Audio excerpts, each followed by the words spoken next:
Hello, boys and girls.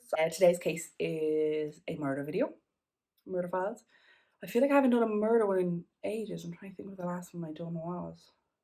Anyway, we're doing one today, and it is from a couple of years back.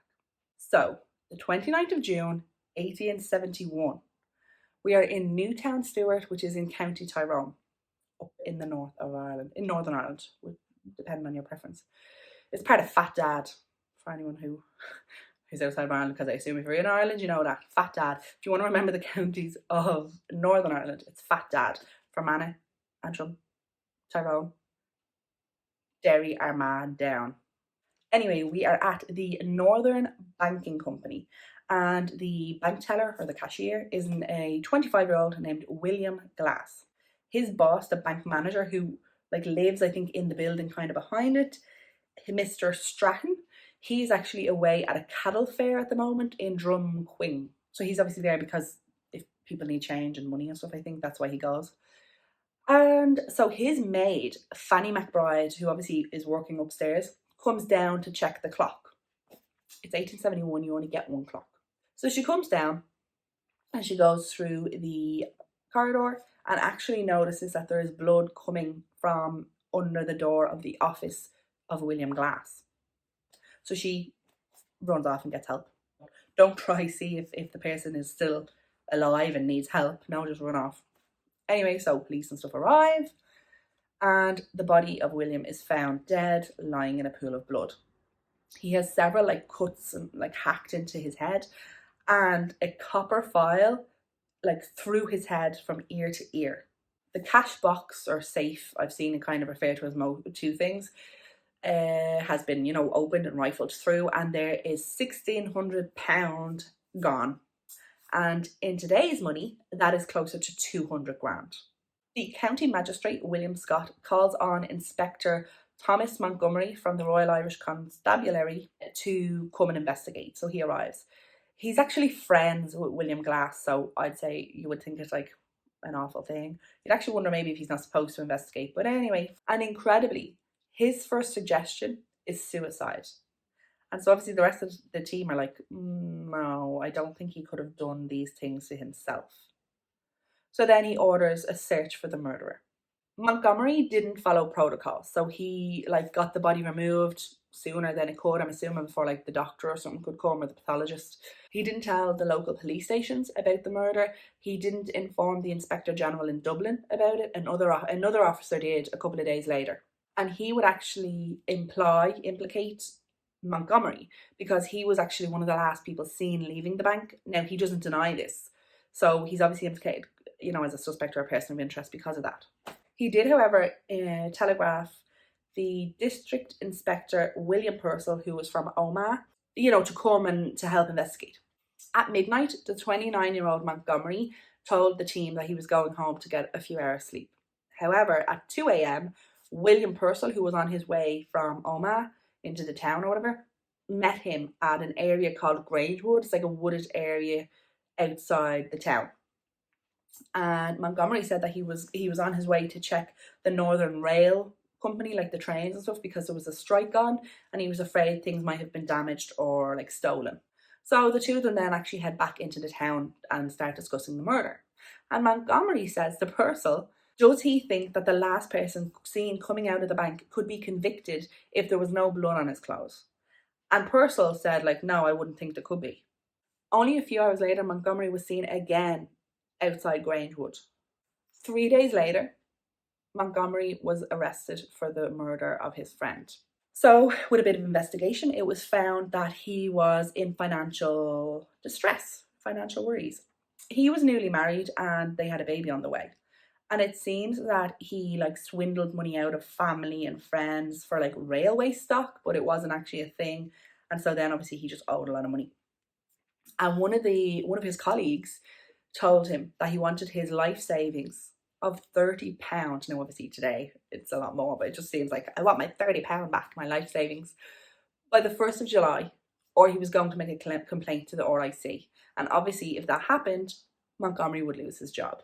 The murder weapon and the money wouldn't be found until 6 months later, when some of the banknotes were washed out from like a hollow in Grangewood and found by a boy. And then they obviously found the rest of the cash and the murder weapon.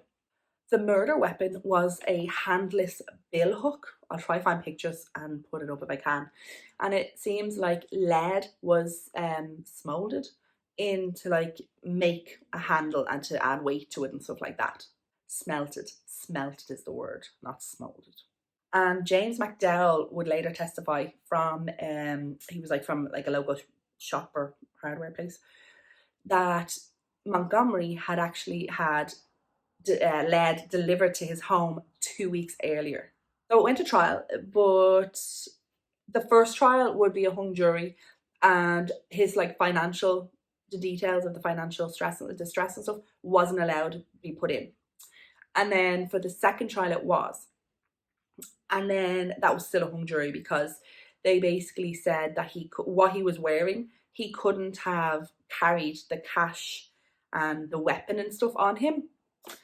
And then for the third one, the prosecution was the attorney general himself, and a few arguments. So the whole thing about no blood on his clothes. So it was said there was no blood obviously on his clothes, his uniform or anything, but there was also no blood on the back of William Glass, so that when he was attacked, he went forward, and then all the blood was on this side, so there was no like blood splatter or transfer or anything like that. Some witnesses then obviously had said they seen him. There was the last customers in the bank were at 2:30, and then the bank manager's aunt, Miss Thompson, said she seen your man there at 3, Montgomery there at 3. And then witnesses, so your man James McDowell, his wife, she said that she saw him leaving shortly, like close to 3:30, and that when he left he went towards like the river. And then a man named Alexander Moore would say that he saw him at Grangewood at 3:40 p.m. So obviously then the idea is that he had just escaped to get to there, hid the money and stuff, and had obviously intended to go back later to get it, and kept getting caught essentially. And so he never did, and then it was found 6 months later. Luckily it was found because of the bad weather here in Ireland. The defence didn't call any witnesses, and Montgomery didn't even testify. So like I said, in the second trial, the defence basically said if he had committed the murder and took the money and the weapon, you know, how did he conceal them? They're so bulky and stuff. So the jury for the second trial asked to see the clothes, and it became a hung jury. So for the third trial, which began on the 21st of July, 1873, so the prosecution got another policeman who had the same like build as Montgomery, wearing the same clothes, to come in. And he moved around and this and that, and so he had the uniform on and he had an overcoat over his arm. And the jury were shocked to see that this police officer had the same amount of cash on him in his pockets and hidden, and the weapon, and they could not tell. The police officer started to take out the bundles of money and the hook. It took the jury 15 minutes to find Montgomery guilty.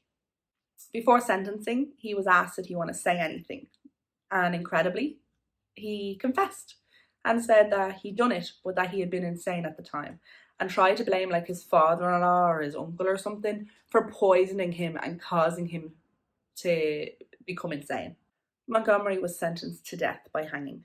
While in his cell, he would speak to the press, and he would say, "Poor Glass didn't speak at all after he was struck. He had an easy time of it." His wife and mother would write to him, but they didn't visit.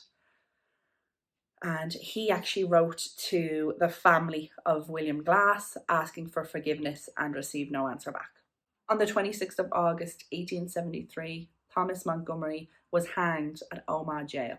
His last words to the executioner was, "Is hanging painful?" Thomas Montgomery is the only civil police officer on the island of Ireland to have been convicted of murder and hanged for his crime.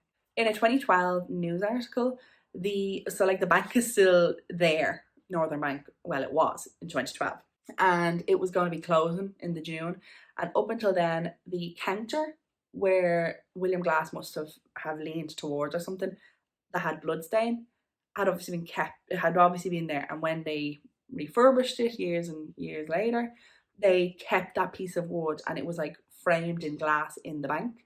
And so this article is basically kind of just saying like, what's going to happen to the glass? And the bank being like, don't worry, we'll do something with it. And then that's it. I don't know what they done with it. So yeah, that is the case of William Glass being murdered by his friend and police officer, Thomas Montgomery, who would go on to investigate the crime. Have you ever heard the likes? So I just decided to do an old one for a little change. I'm actually going to be going back to do one of the Vanishing Triangle Operation Trace videos soon, and yeah, but obviously keep bringing up the case suggestions. We love them. If you're in Ireland, I hope you're keeping nice and warm. The dark nights are well and truly here. If you're outside of Ireland, what's your weather like? Yeah, so I hope to have had these 2 videos out this week, so you should have gotten 2 this week. And I am currently working on the next one. But yeah, again, thank you for all the support. I really appreciate it. So yeah, that's all really. Let me know what you think of this case. If there's any other interesting like cases from that era that you'd like to see covered, or that you just want to tell me about, let me know. And yeah, give me some good murder trials, murder cases to do. Yeah. Okay. Thank you for watching, and we shall see you in the next video. Bye.